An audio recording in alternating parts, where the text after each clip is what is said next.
우리가 일반적으로 그 기다림이라 그러면은 그 설레임, 그리고 소망, 희망, 긍정의 이런 감정이 많이 포함되어 있습니다. 사춘기 때 짝사랑을 하던 그런 학창 시절의 마음, 시대마다 사랑을 표현하는 그런 모습이 좀 다릅니다만은 요즘은 카톡을 통해서, 문자를 통해서, 또 영상을 통해서 이렇게 자신의 애정 표현을 할 수 있는데, 그 옛날에는 그 손편지를 썼어요. 그래서 우체부가 이제 또 답장을 배달해 주기를 기다리고, 그리고 조금 이제 성인이 되지면은 다방에 앉아가지고 그 시계를 보면서 이렇게 올 때가 됐는데 왜 안 오는가라고 하면서 기다리는 그런 세대들이 그 586 세대들의 그런 아름다운 그런 사랑의 추억입니다. 아내가 그 남편의 그 퇴근을 기다리면서 옛날에는 밥솥이 없던 시절에는 이게 밥을 뚜껑 있는 그 그릇에 담아가지고 구들막에 딱 이렇게 묻어두잖아요. 그리고는 아기를 얻고 남편이 올 시간에 밖에 나와서 그 기다리고 있는 참 그런 아름다운 이런 모습. 또 명절이 되어지면은 할아버지 할머니가 손주가 오기를 기다리는 이런 모습. 참 삶에 그 여유가 있어 보이는, 그러면서도 아주 진한 그런 참 사랑과 애정이 묻어 있는 그런 추억이었습니다. 그런데 아주 절박한 기다림이 있습니다. 간절한 기다림이 있는 것이고, 처절한 기다림이 있는 것이고, 더 이상 물러설 수 없는 그런 참 입장에서 기다림의 그런 간절한 소망이 있었습니다. 그때가 언제냐면은 예수님이 탄생하시기 전 이스라엘의 영적인 상태였습니다. 그때는 사회적으로 소망이 없는, 더 이상 물러설 수 없는 바로 그런 아주 절박한 상황이었는데, 그래서 반드시 메시아 그리스도 예수 그분이 오셔서 이스라엘을 회복해 주셔야만 되지는 그러한 상황이 바로 성탄을 기다린 사람들의 그때 애절한 마음이었다라는 것입니다. 자, 그렇다면은 오늘날은 우리가 성탄을 기다린 게 무슨 의미가 있습니까? 예수님이 이미 오셨는데 무슨 성탄을 기다린다는 말입니까? 이것은 오신 예수님을 우리가 매일매일 우리가 말씀 속에서, 찬양 속에서, 예배 가운데 인격적으로 예수님을 만나는 바로 그 사모함이 오늘 기다림이다라는 것입니다. 그래서 예수 없는 예배, 예수 없는 성탄절은 마치 결혼식장에서 이 신부가 신랑을 기다리는데 신랑이 나타나지 않는 그러한 모습, 여러분 상상이 됩니까?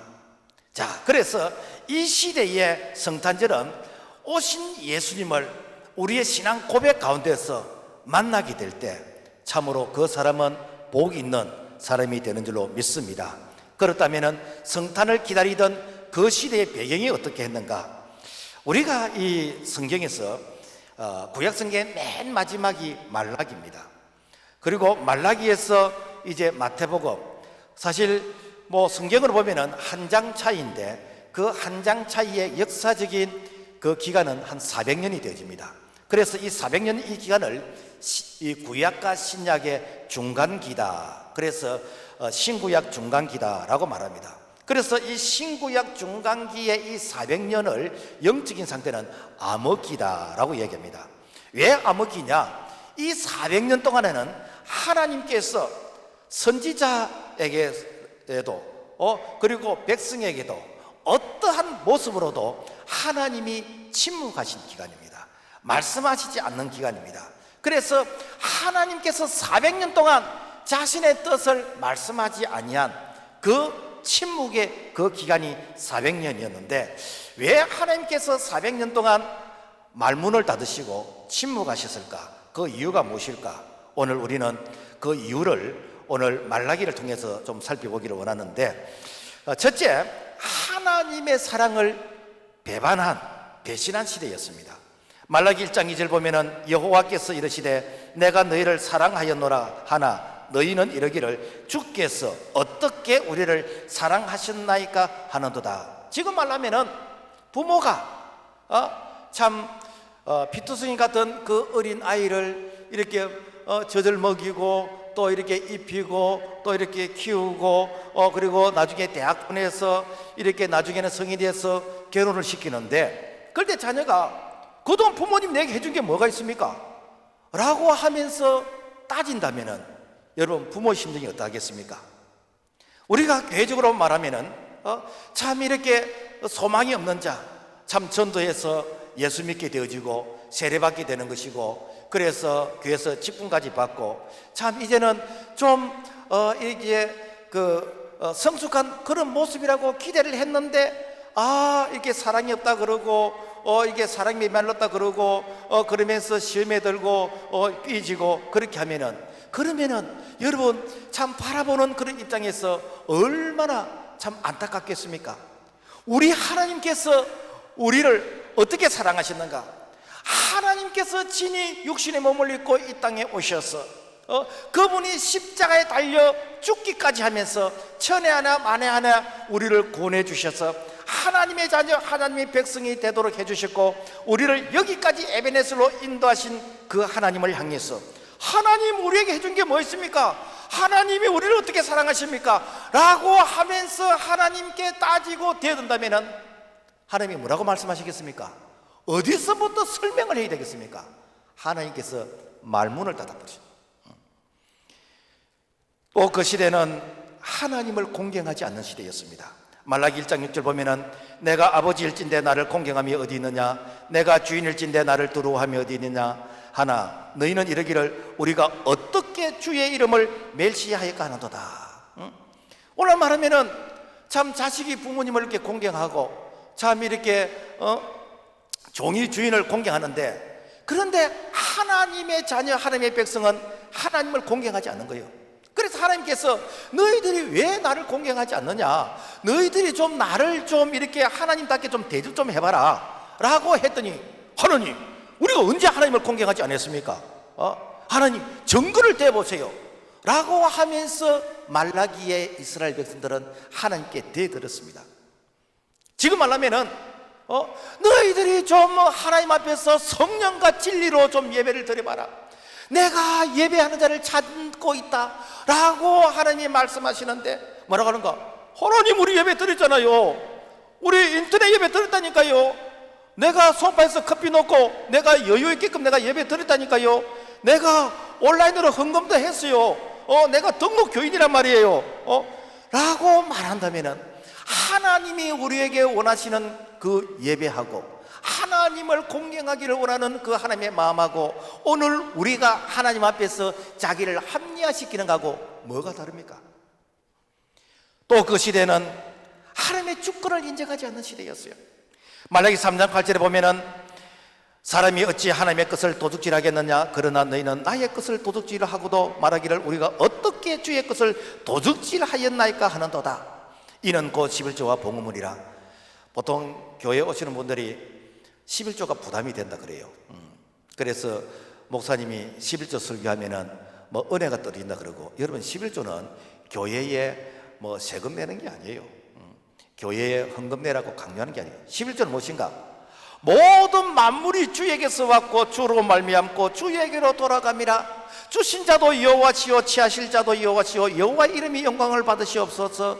모든 것이 하나님의 것이라고 고백하는 그 주권을 인정해 드리는 그것이 무엇인가? 10의 1조예요.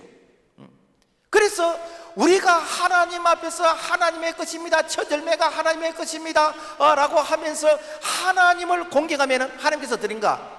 돌려주시는 것이요. 그래서 이스라엘 백성들은 그 하나님의 주권을 인정하지 않으니까 되는가?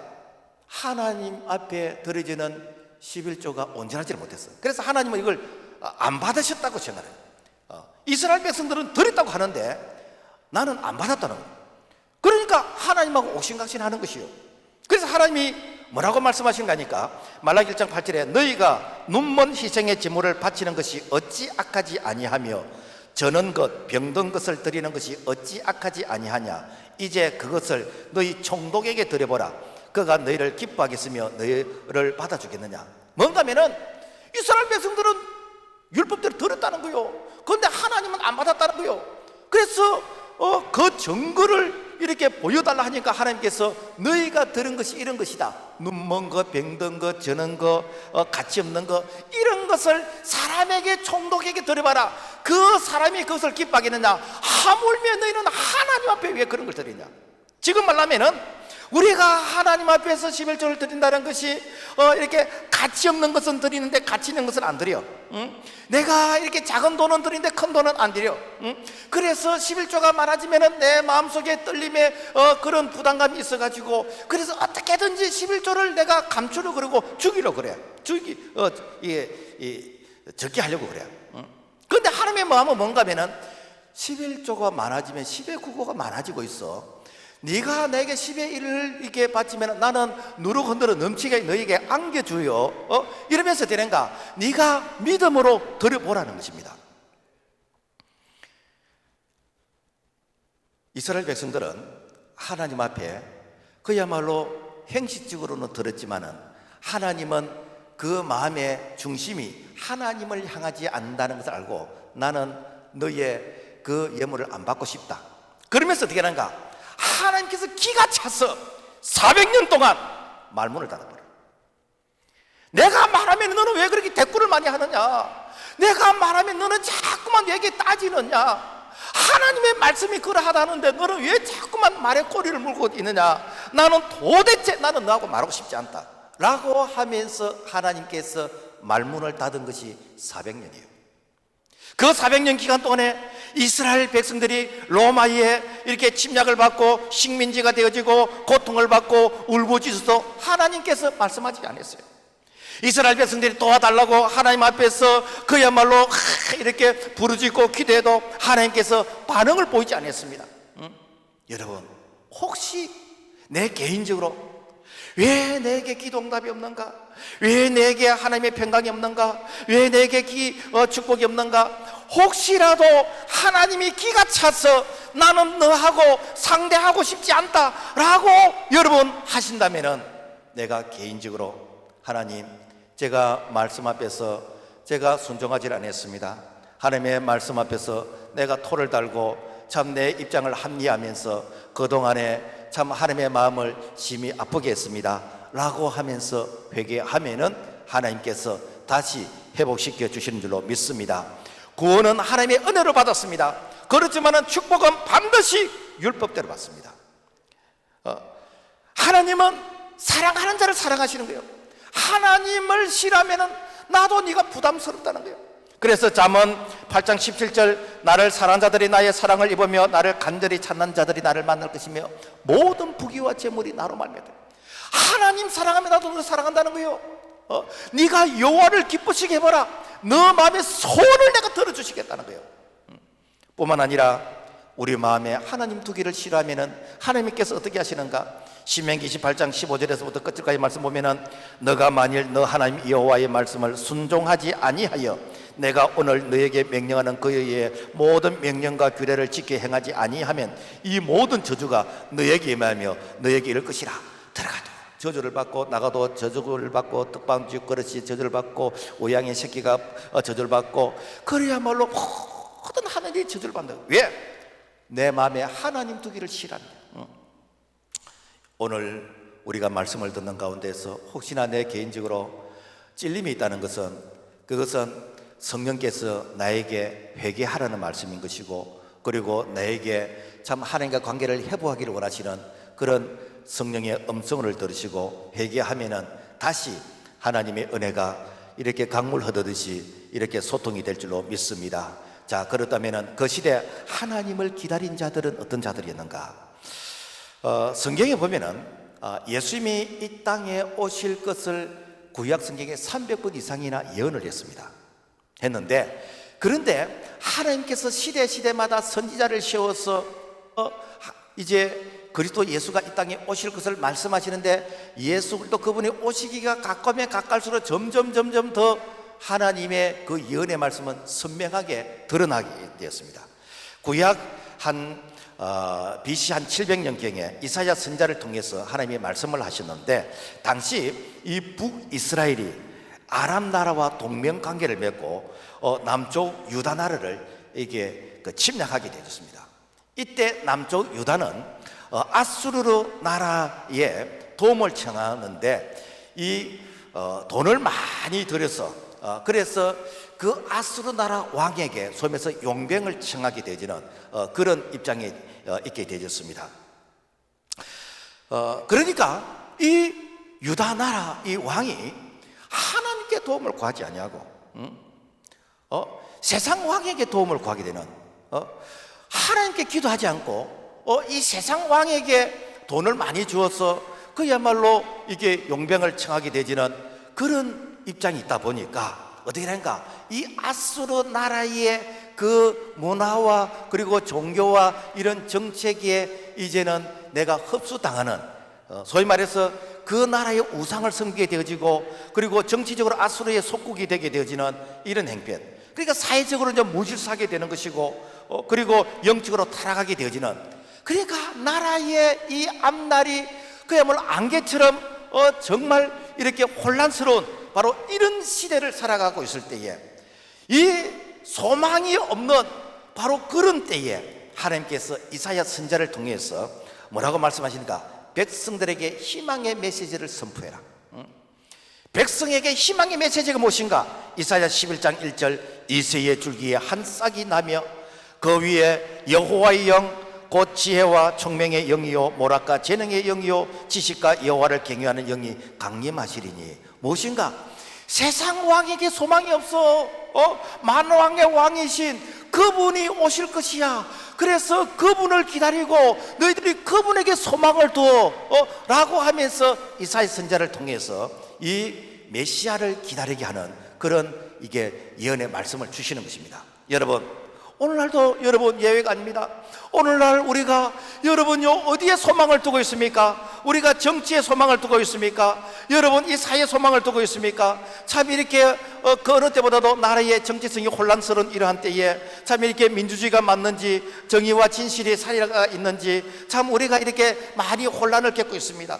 그리고 거짓 선지자들이 평안하다 평안하다고 외치는 그런 때에 참 이렇게 코로나로 인해서 3천 교회가 물로 문을 닫게 되지는, 그야말로 폐쇄되게 되지는 바로 이런 상황에서 우리가 지금 현재 이 교회 생활을 하고 있습니다. 뿐만 아니라 교회가 참 세상과 타협하게 되어지는, 영적으로 가늠하게 되어지는 바로 이런 모습이 당시 유다 나라의 백성하고 오늘 우리 한국 교회하고 여러분 뭐가 다릅니까? 우리가 누구를 기다리겠습니까? 아수르 왕을 기다리겠습니까? 우리가 세상 왕을 기다리겠습니까? 대통령을 기다리겠습니까? 정치인에게 소망을 두겠습니까? 이때에 우리 하나님께서 이사야 선지자에게 바로 희망의 메시지를 주시듯이 오늘 우리에게 우리의 소망은 오직 예술도 그분에게 소망을 둬라. 그분은 지혜의 영이요 총명의 신이요 재능과 지식의 영이다. 그래서 너희들에게 이 문제를 정치인이 풀어가는 것이 아니라 우리 하나님께서 통치하시고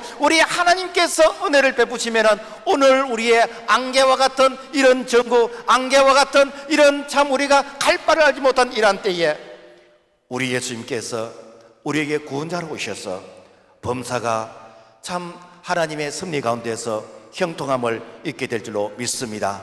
그러므로 말미암아 오늘 우리는 정말 예수 그분에게 소망을 두면서 그분이 왕이시고 그분의 나라가 이 땅에 다스리는 그 하나님의 나라를 소망하는 우리 모두가 되기를 주의 이름으로 부탁을 드립니다.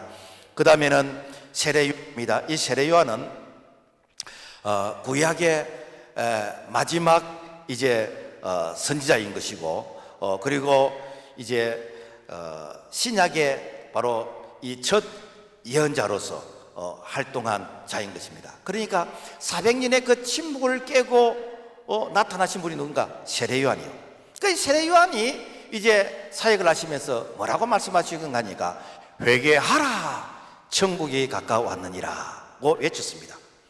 그러면서 예수도 그분께서 이제는 공생의 사역을 시작하실 때 보라 세상 죄를 지고 하는 하나님의 어린 양이로다. 그는 흥하여겠고 나는 새야 되리라 하고 하면서 예수님이 사역을 하실 때 그 예수님의 사역의 앞길을 닦아놓고 바람과 함께 사라져 버렸습니다. 자, 그렇다면 무엇 때문에 하나님께서 이 세례 요한을 이 구약의 마지막 이 선지자로서 또 신약의 또 첫 이렇게 예언자로서 이렇게 쓰셨는가? 그 이유는 이 세례 요한은 바로 악한 시대에 깨어있는 선지자였다는 거예요. 그러니까 하나님의 말씀에 근거해서 회개를 촉구한 자가 바로 세례 요한이다라는 것입니다. 요한복음 1장 23절 나는 주의 길을 곱게 하라고 광야에서 외치는 자의 소리로라 하니라. 여러분, 그때나 지금이나 바른 소리 하면요 듣기를 싫어합니다. 특히 이 시대의 잘못을 지적하는 바로 그러한 이렇게 외침을 하게 될 때는 엄청난 위험 부담이 있게 되어지는 것입니다. 비난이 있습니다. 재앙이 있습니다. 그러면서 그래서 먼지 한번 털어보자, 이래 뭐 보복하겠다, 온갖 그런 위협을 하지 않겠습니까? 여러분, 오늘날 참 교회가 그 어느 때보다도 이렇게 위기를 겪고 있습니다. 여러분, 교회 폐쇄법이라고 들어보셨습니까? 여러분, 우리가 농담을 해도 이런 농담을 하면 안 돼요. 교회는 주님의 몸이요, 주님께서 교회를 세우셨어요. 주님께서 피로 값주고 세우신 교회입니다. 이 교회를 인간이 인위적으로 폐쇄한다는 이런 발상, 이런 언어, 이런 법 자체를 상징하는 그 자체가 하나님을 대적하는 것이고, 이것은 하나님의 벽에 이 정면 도전장을 내는 것입니다. 문제는 뭔가 하면은 교회가 이러한 상황 가운데도 영적으로 잠을 자고 있는 거예요. 깨어나지 못하고 있습니다. 왜 교회가 영적으로 깨어나지 못하고 있습니까? 여러분, 언제부턴가 교회가 기업처럼 되어져서 그야말로 교회가 이렇게 내 기업에 얼음이 없으면은 남의 교회에 대해서는 내가 간섭하지 않겠다라는 이러한 사고의 생각을 가지고 있으면서 이 교회는 교회로서의 본질을 이렇게 잃어가고 있는 겁니다. 여러분, 교회는요, 여러분, 희생하는 곳입니다. 교회는 세상 속에서 소금처럼 자신이 이렇게 녹아지는 것이고, 어둠 가운데서 빛을 발하기 위해서 자기 희생을 하는 것입니다. 우리 교회가 이렇게 소금과 빛이라는 이런 이렇게 교회 이름을 이렇게 선택하게 되는데, 많은 분들이 물어봅니다. 왜 설탕과 빛이라 그러지 뭐 소금과 빛이라고 그랬느냐? 여러분요, 이 소금은 녹아질 때에 맛을 내는 것이고 그리고 이 부패를 방지하는 것입니다. 소금 부대가 아무리 많이 있어도 녹아지지 않으면 그냥 소금 상표이지 그것이 아무런 영향력을 행사하지 않습니다. 오늘 우리 그리스도인들이 많다는 것 그것 자체가 자랑이 아닙니다. 그러나 소금 부대가 터지면서 녹아질 때에 맛을 내는 것이고, 이 사이의 부패를 이게 방지하는 것입니다. 빛도 마찬가지입니다. 여러분, 이 빛도 내가 타서 희생이 되어질 때에 이 주변을 밝게 하는 것이고, 그리고 이제 따뜻하게 만드는 것입니다. 오늘 우리 그리스도인이 시대에 이런 소금의 역할과 빛된 사명을 감당할 수 있는 오늘 우리의 결단이 되기를 주의 이름으로 부탁을 드립니다. 자, 세례 요한은 당시에 그 잘못을 지적하다가 헤롯 왕을 통해서 목배임을 당했습니다. 여러분, 예수님께서는 그 당시에 이 독사의 자식들아, 너희들에게 임박한 이 진노를 너희들이 어떻게 피하겠느냐라고 하시면서 회개를 촉구했을 때에 종교 지도자를 통해서 미움을 받게 되는 것이고, 그리고 로마 병정을 통해서 십자가에서 못 박혀 죽게 되어진 것입니다.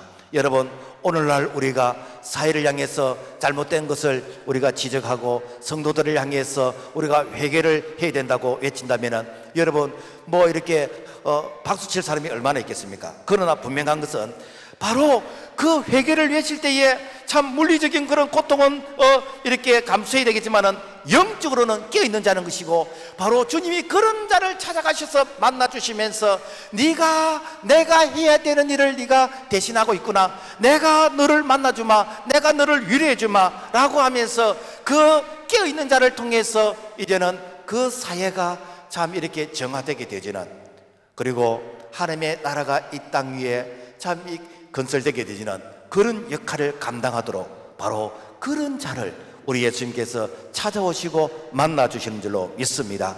시몬은 어떤 사람인가?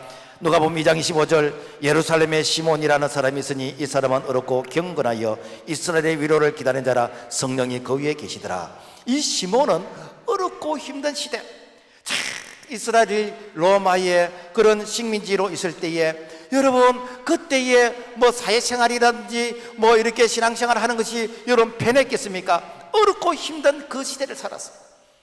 사실 우리의 경건이라는 것이 언제 드러나느냐?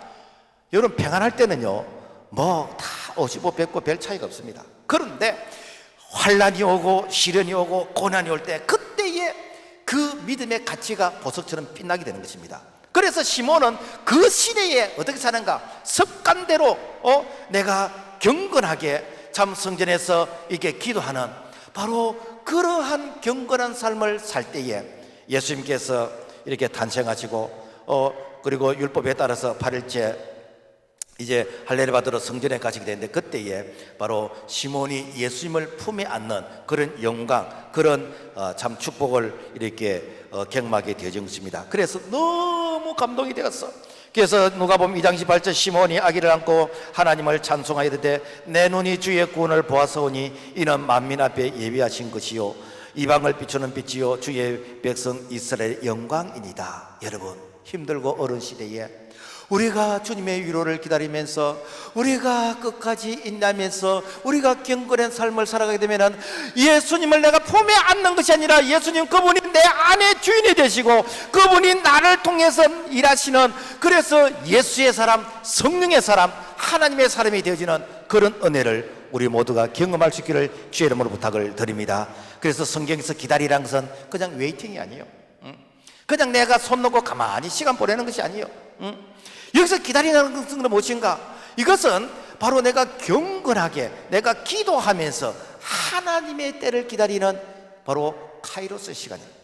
그래서 시편 37편 7 보면은 여호와 앞에서 잠잠하고 참고 기다려. 여기서 잠잠하고 참고 기다리는 것은 내가 하나님 앞에서 내가 기도의 사명, 내가 예배의 사명, 하나님 앞에서 내가 경건하게 내가 믿음으로 살아가는 이런 삶을 통해서 내가 하나님의 이 위로의 때를 기다릴 때 우리 하나님께서 반드시 그런 자에게 합력해서 선이 될 수 있도록 은혜를 주신 줄로 믿습니다. 그래서 가정의 문제, 자매에게 사회 문제, 교회 문제, 이런 모든 문제는 우리가 하나님 앞에서 경건하게 우리가 기도하면서 하나님의 그런 만져주심, 하나님의 간섭하심의 그 통치하심을 기다리면은 우리 하나님께서는 99.9% 어떻게 다 해결해 줍니다. 왜? 하나님께서 역사하시는 그런 이 은혜로 우리 가운데 임하게 되기 때문입니다. 1940년도 미국의 세계적인 대부호 록펠러, 이 록펠러는 그 당시 세계 제1의 그런 갑부였습니다. 그런데 한때 이 친구의 이 권유로 강산업에 이제 참여하게 되었는데 그 사기를 당해서 사실은 그야말로 쫄딱 망하는 이제 그런 위기를 경험하게 되었습니다. 이때 이 록펠러가 기도합니다. 하나님, 제가 경건하게 제가 살려고 애를 썼잖아요. 제가 어려운 행편 가운데서 제가 11조 했잖아요. 제가 어려운 가운데서도 믿음으로 살려고 애를 썼잖아요. 그런데 내가 친구에게 사기를 당해서 내가 이 강산업 때문에 그야말로 내가 엄청난 어려움을 겪게 되었습니다. 하나님, 어떻게 해야 되겠습니까? 이때 하나님의 위로의 음성이 들립니다. 뭐라고 음성이 들리는가? 때가 되면 거두리라. 하나님, 그 때가 언제입니까? 그래서 자기 하던 일을 계속해서, 그런데 금이 나오는 것이 아니라 검은 물이 나오는 거예요. 이게 석유였어요. 석유가 터져버린 것이에요. 이렇게 해가지고 그야말로 그 록펠러가 석유 산업을 통해서 세계 제1의 그런 부자가 되어지었다라는 것입니다. 여러분, 성경에서 복받은 사람들의 공통적인 특징이 무엇인가? 경건하게 하나님의 때를 기다렸다는 것이죠. 우리가 아브라함을 믿음의 조상이라고 그럽니다. 아브라함이 75세의 부름을 받아서 갈 바를 알지 못했지만은 하나님께서 너희의 자녀가 하늘의 별들처럼 바다의 모래알처럼 많을 것이라 라고 했을 때 그 약속이 이루어지기까지는 25년이 걸렸어요. 요셉이 17세에 자비롭게 애굽에 팔려가서 애굽에서 국무총리가 되기까지는 13년이라는 세월이 걸렸습니다. 모세가 출애굽의 지도자가 되기까지는 이 궁중에서 40년, 미디안 강에서 40년, 80년을 연단받아서 40년 지도자로서 쓰임받게 되어졌습니다. 다윗이 참 어릴 때 기름 부음을 받고 그리고 왕이 되기까지는 15년 이상이 걸렸습니다. 여러분, 오늘 우리가 믿음으로 살아가면서 우리가 인내하면서 기다리는 것은, 이것은 하나님께서 준비하시는 시간이요, 하나님께서 일하시는 시간이요, 우리 하나님께서 반드시 우리의 이 경건이 헛되지 아니하도록 우리 하나님께서 은혜를 베풀어 주시면서 오늘 이 시대에 우리 예수님께서 우리를 찾아오시고 위로해 주시는 그런 은혜의 이 기다림이 되는 줄로 믿습니다. 그 다음에 안나는 어떤 자인가? 안나를 하는 선자가 있어 나이가 매우 많았더라. 그가 결혼한 후 7해 동안 남편과 함께 살다가 과부가 되고 84세가 되었더라. 이 사람이 성전을 떠나지 아니하고 주야로 금식하며 기도함으로 섬기더니 마침 이때에 나와서 하나님께 감사하고 예루살렘의 속량을 바라는 모든 사람에게 그에 대하여 말하니라. 안나라는 이 선자는 결혼한 지 7년 만에 혼자 살게 되었어요. 그러니까 혼자 산 그 기간이 84년이에요. 그러니까 언제 결혼한지 모르겠지만은 아마 대충 어림잡아도 한 100세는 안 됐겠나 그때가. 그런데 내가 신세 타령하지 아니하고, 내가 세상 길로 가지 아니하고, 참 성전을 떠나지 아니하고 주야로 내가 금식하며 기도하다가 예수님을 만나는 그런 감격, 그런 기쁨, 그런 영광을 경험하게 되었다라는 것입니다. 세상에서는 기다림을 바보처럼 이렇게 얘기합니다. 역사학자 이렇게 엘빈 토블러는 앞으로 지구는 강자와 약자의 싸움이 아니라 빠름과 느림의 그런 경쟁의 이 싸움이다. 그래서 빠른 자는 승리하고 느린 자는 패배한다. 그래서 세상의 모든 것들은 빠름을 강조합니다. 그래서 KT 선전도 빠름, 냉장고도 급속 이렇게 냉각, 인스턴트 식품도 3분 내지는 5분, 여하튼 엘리베이터도 문이 닫히기 2초, 3초를 못 기다려서 닫힌 버튼을 이렇게 누르게 되는 것이고. 그래서 사실 우리는 너무 지금 이제 이 빠름에 이 길들여져 가고 있는 바로 그런 형편입니다. 그런데 빠름도 중요하지만은 우리 하나님은 기다리게 하시는 거예요. 우리 하나님은 기다림의 훈련을 통해서 하나님의 때를 이렇게 바라보게 하시는 것이요. 여러분, 우리가 아브라함을 믿음의 조상이라 그러잖아요. 그래서 참 아브라함이 믿음의 조상으로서 참 이렇게 존경받는 것도 있지만은 아브라함이 실수한 것도 있습니다. 뭔가 기다리지를 못해가지고 이 가속 스캔들이 일어나 버렸어. 이게 무엇입니까? 바로 여종 하갈을 통해서 이스마엘이 태어났는데 이 이스마엘 때문에 오늘날 중동 이 민족의 분쟁의 불씨의 원인 제공을 했다라는 거 아닙니까? 여러분, 자연의 법칙도 우리에게 기다림을 가르쳐주고 있습니다. 농부가 씨를 뿌렸다고 해서 금방 추수할 걸 기대하지 않습니다. 씨를 뿌렸으면은 이렇게 그 씨앗이 싹이 나는데 적어도 한 일주일 정도 걸립니다. 그리고 자라는 과정이 있는 것이고 꽃을 피는 과정이 있는 것이고 그리고 열매가 익는 그 과정이 있습니다. 그래서 농부는 그 기다림의 과정을 인내하면서 기다립니다. 우리 하나님께서 오늘 우리를 향해서 네가 경건하게 사느냐, 그렇다면 네가 좀 기다려봐라. 하나님께서 하나님의 때로서 하나님께서 일하시는 그 시간이 있다. 네가 기도했느냐? 이제는 응답을 기다리고, 네가 이렇게 참 믿음의 생활을 하면서 억울한 일을 당하느냐? 우리 예수님께서 이렇게 심판주로 오신다. 그 심판주는 개인의 이런 심판이 있는 것이고 인류의 이 종말의 심판이 있는 것이고 반드시 심판이 있다. 그래서 예수님의 심판은 선악간의 심판인 것이요. 베드로서 3장 9절, 주의 약속은 어떤 이들이 더디다고 생각하는 같이 더딘 것이 아니라 오직 주께서는 너희를 대하여 오래 참아서 아무도 멸망하지 아니하고 다 회개하기에 이르기를 원하니라 하시니라. 무슨 얘기입니까? 여러분, 하나님은 반드시 개인적으로 그리고 국가적으로 그리고 역사적으로 심판하신다라는 것입니다. 그 주님의 심판의 때를 기다리지 못하면 내가 이단이 되는 것이요. 그 이단들은 보면은 늘 이렇게 헛발질을 하는데 언제 예수님이 재림하신다 뭐 이런 소리, 뭐 언제 뭐가 어떻게 된다 뭐 이런 소리. 이것은 바로 우리가 인간적으로 이렇게 하나님의 그 통치를 이렇게 오버하는 그런 실수를 범하는 것입니다. 그래서 성경에 하나님께 쓰신 사람들은 그 사람이 어떤 능력이 얼마나 그걸 하는 것이 아니고 네가 얼마나 하나님 앞에서 경건하게 믿음으로 살면서 하나님의 때를 기다리느냐. 그래서 반드시 하나님께서는 그 기다린 자에게 위로를 주시는데, 갈라디아 6장 9절 우리가 선을 향하되 낙심하지 말지니 포기하지 아니하면 때가 이르매 거두리라. 하나님은 끝까지 경건하게 믿음으로 살아가면서 하나님의 때를 기다리는 자에게 우리 예수님이 만나주시는 그런 은혜가 임하게 되는 줄로 믿습니다. 그리고 목자들은 어떻게 했는가? 누가복음 2장 8절 말씀 보면은 그 지역의 목자들이 밤에 밖에서 자기 양떼를 지키더니 천사가 큰 기쁨의 좋은 소식을 너희에게 전하노라. 오늘 다윗의 동네에 너희를 위하여 구주가 나섰으니 곧 그리스도 주시니라. 예수님의 탄생을 왜 목자에게 알려주었을까? 그 시대에 그 주변에 예루살렘 그 큰 도시 주변에 많은 사람들이 살았는데 그들은 예수님의 탄생을 몰랐어요. 심지어 헤롯 왕도 몰랐습니다. 그래서 소동이 일어날 정도로 몰랐습니다.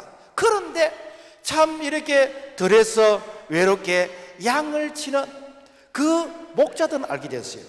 우리가 이게 성지 탐방을 가보면은 그 베들레헴이라는 그 지역이 야산처럼 이렇게 쭉 이렇게 되어 있습니다.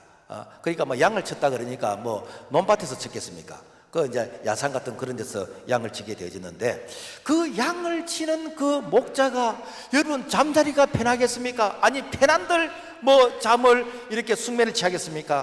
혹시라도 이렇게 늑대가 하이에나가 양을 물고 가지는 않는지, 도둑놈이 양을 훔쳐가지는 않는지 늘 깨어있는 그런 모습, 어쩌면은 반잠을 자고 있는 그런 모습, 그런 모습이 바로 이 목자들이다. 나중에 예수님께서는 내가 선한 목자라 그랬습니다. 나는 양의 문이라 그랬습니다. 왜? 내가 양을 위해서 내가 늘 깨어있고 내가 양을 위해서 내가 희생하는 바로 그런 참 목자이기 때문에. 그래서 예수님께서는 그렇게 깨어있는 그런 자들을 만나주신다라는 것입니다.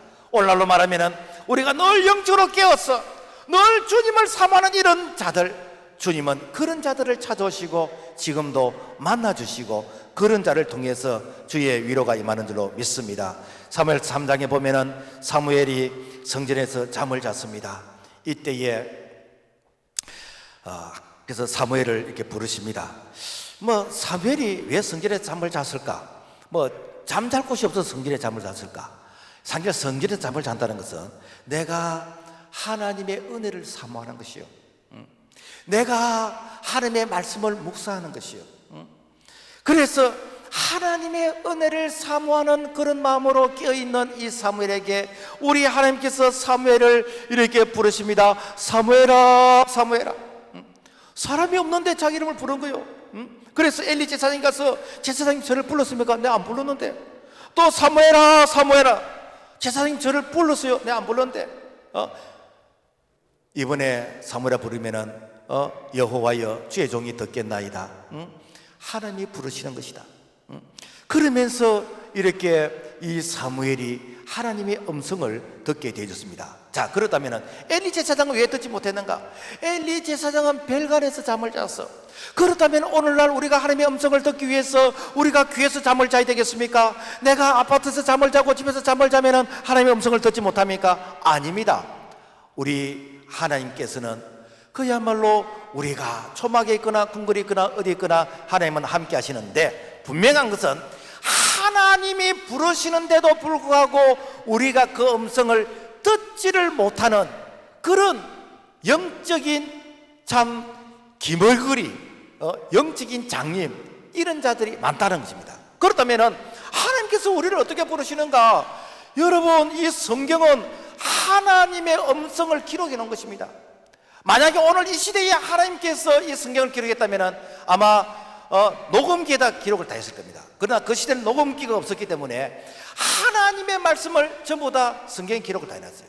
그래서 기록된 이 말씀이 오늘 선포되어질 때에 하나님이 우리를 찾아오시는 것이고 하나님이 우리에게 말씀하시는 것이고 귀 있는 자는 성령이 교회되게 하시는 말씀을 들을지어다 듣는 귀가 복된 줄로 믿습니다. 그래서 그분의 말씀을 듣고 내가 그분의 말씀을 배우고 내가 그분의 말씀을 묵상하게 되어지면 하나님께서 오늘 우리를 한 걸음 한 걸음 인도해 가시면서 오늘 우리를 직선거리로 인도하신 줄로 믿습니다.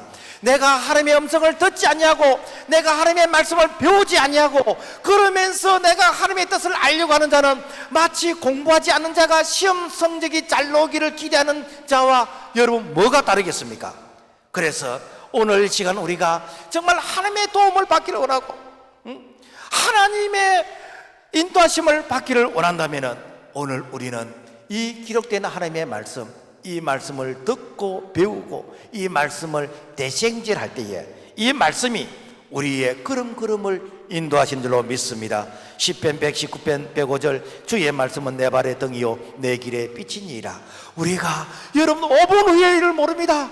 여러분 5분 후의 일을 모르는 자가 어떻게 1년 후의 일을 알겠으며 우리 평생을 알겠습니까? 우리는 모릅니다. 그러나 우리의 길이 되신 예수도 길이요 진리요 생명이신 예수도 그분께서 우리를 인도해 가시는 내가 그분을 따라가는 것이 이것이 가장 현명한 것이고 이것이 가장 성공적인 우리의 믿음의 걸음이 되는 줄로 믿습니다.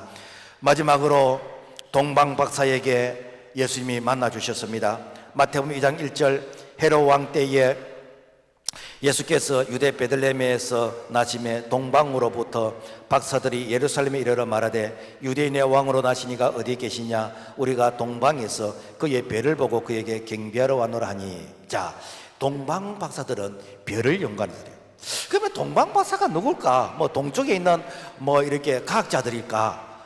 이 동방 박사에 대한 이렇게 많은 신학자들의 연구가 있는데 가장 우리에게 이 공감이 되지는 이 부분이 뭔가 하면은 유다 나라가 바벨론에 이 BC 586년 이제 그 포로로 이제 잡혀가게 되었습니다. 그래서 이 바벨론의 포로를 잡혀가서 70년 동안 포로 생활을 합니다. 그래서 이 70년의 포로 생활이 끝날 때에 이 고레스 왕을 통해서 이제 이스라엘 유다 백성들이 본국으로 1차, 2차, 3차 이제 돌아오게 되어집니다. 돌아오게 되는데 그런데 70년 동안 거기서 아기 낳고 거기서 집 짓고 거기서 살다 보니까 내가 그 문화에 이제 적응이 되어져서 거기서 주저앉아서 사는 사람들이 많이 있었어요. 그러니까 나는 유대인인데 나는 하나님을 믿는 하나님의 백성인데 나는 하나님에 대해서 내가 율법의 말씀을 내가 잘 아는 자인데 그런데 내가 이 바벨론에 거기서 정착해 사는 거예요. 지금 말하면은 과거 우리가 일제 강점기 때 우리 민족이 그 일본으로 많이 이렇게 뭐 잡혀갔잖아요. 그래서 참 일본에서 이 엄청난 그런 그 시련을 겪게 되어졌는데 그러다가 해방이 되어서 이제 해내탄을 건너서 돌아온 분들은 돌아오게 되어졌고 그리고 돌아오지 못하고 그 자리에 계속해서 남아서 사는 분들이 제일동파입니까? 그래서 그 제일동포는 내가 일본에 살지만은 나의 뿌리는 이렇게 대한민국이다 라고 하면서 늘 조국을 그리워하고 있죠. 이 유다 백성이 바벨론에 살면서 나는 하나님의 백성 하나님의 자녀이다 하나님의 위로를 기다리는 것이요 그러면서 그들은 율법을 아는 것이요 그래서 이렇게 메시아가 구원자가 이 땅에 오실 때 이렇게 한 홀이 이제 이 별로서 나타날 것인데 그 위로의 때를 늘 어제나 오늘이나 라고 하면서 하늘의 별을 보면서 기다리고 있는 것이요 그런데 문득 우리가 연구하던 그 별이 나타나는 거예요. 바로 이렇게 유대 나라에 메시아가 오셨다, 우리가 기다리던 왕이 오셨다 라고 하면서 여러분 그 지역이 한 터키, 지금 현재 그 이란하고 이 이라크 그 지역에 이제 그 부분인데, 그래서 그 지역에서 여러분 이렇게 이스라엘 이 베들레헴까지 오는데 얼마나 걸리겠습니까? 뭐 요즘은 뭐 비행기가 있고 뭐 이렇게 자동차가 있고 그래 합니다만은, 그 시대는 뭐 교통수단이 낙타를 타고 오는 거 아닙니까? 적어도 한 달 이상 걸리는 거리요. 한 달이 훨씬 넘었을 겁니다. 내가 이렇게 만왕의 왕이심, 내가 메시아 구원자 예수도 그분의 탄생을 내가 이렇게 만나기 위해서 이렇게 먼 거리를, 낮에는 더위와 밤에는 추위와 그리고 목마름과 그리고 여러 가지 참 이렇게 불편함을 감수해가면서 내가 아기 예수님을 만난다는 그 설렘으로서 이렇게 예루살렘까지 오게 된 거 아닙니까? 이 베들레헴에 와서 아기 예수님에게 황금과 유향과 몰약을 예물로 드리게 된 것입니다. 여러분, 바로 그런 자가 예수님을 만난다는 거예요. 오늘 우리가 이렇게 주님을 만나기 위해서 우리가 예배자로 나오는 것이고, 우리가 기도하기 위해서 나오는 것이고, 우리가 교회에서 여러 가지 모양으로 이렇게 나올 때, 여러분 오늘 우리가 주님 만났는데 장애물이 뭡니까? 거리가 장애물입니까? 오늘 우리가 살아가는 가운데서 여러분 환경이 장애물입니까? 코로나가 장애물입니까? 뭐가 장애물입니까? 동방바사들은 한 달이 넘는 그 거리를 예수님 만나기 위해서 찾아오셔서 참 이렇게 구원자 예수를 만나게 되는데, 오늘 우리에게 뭐가 장애물입니까? 이것을 장애물이라고 여기게 되지면은 오늘 우리는 예수님을 만나는 이런 축복을 경험하지 못한다는 것입니다. 찔레꽃 여자 그 박순애 전도사님 그 인터넷 들어가면은 그분 이게 간증이 딱 3일치로 되어 있습니다. 한번 보시면 참 좋을 것 같고, 우리 교회에서 이분을 한번 모시려고 했더니 2년을 기다려야 된대요. 2년을 기다려야 되는데, 사실 뭐 2년을 기다린다는 게 이게 쉽지 않고, 왜 그렇게 유명해졌는가? 그분은요, 주님을 사랑하는데 환경이 장애물이 되질 않은 거예요. 저 경북 청송 거기가요 정말 산골이거든요. 정말 산골입니다. 저기 한번 가봤어요. 정말 산골인데, 그런데 그 시골에서 내가 예수님을 믿게 되어졌는데, 이 새벽기도 가는데 그 거리가 걸어서 1시간 거리, 그 1시간 거리 속에는 공동묘지도 있고 또 이렇게 징검다리를 통해서 강을 건너야 되는 것이고 그런 거리. 그래 여러분요, 겨울에 새벽기도 가려면은 여러분 한 뭐 4시 반 5시 되면 캄캄하잖아. 그 캄캄한 그 시간대에 공동묘지를 지나고 이게 강을 건넌다는 그게 쉽습니까? 그리고 내가 새벽기도 마치고 다시 또 1시간을 걸어서 오는 거예요. 이걸 내가 이 젊은 시절에 그렇게 하는 것이요. 그리고 주일 같은 경우는 새벽기도 갔다 왔다가 다시 또 주일 예배 또 드리러 가는 것이고, 놀라운 것은 주님께서 그런 자에게 은혜를 주셨어요. 그런 자를 만나 주셨어요. 학벌은 초등학교 3학년밖에 안 됩니다. 중퇴했습니다.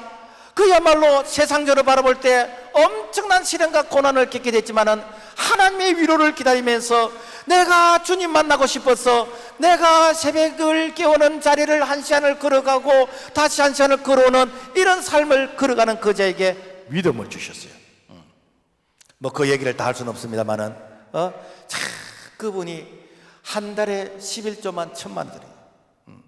한 달에 1억 이상을 자기는 번다는 거예요. 여러분 왜 그렇게 됐습니까? 내가 주님을 만나는데 이 환경이 장애물이 아니더라고요.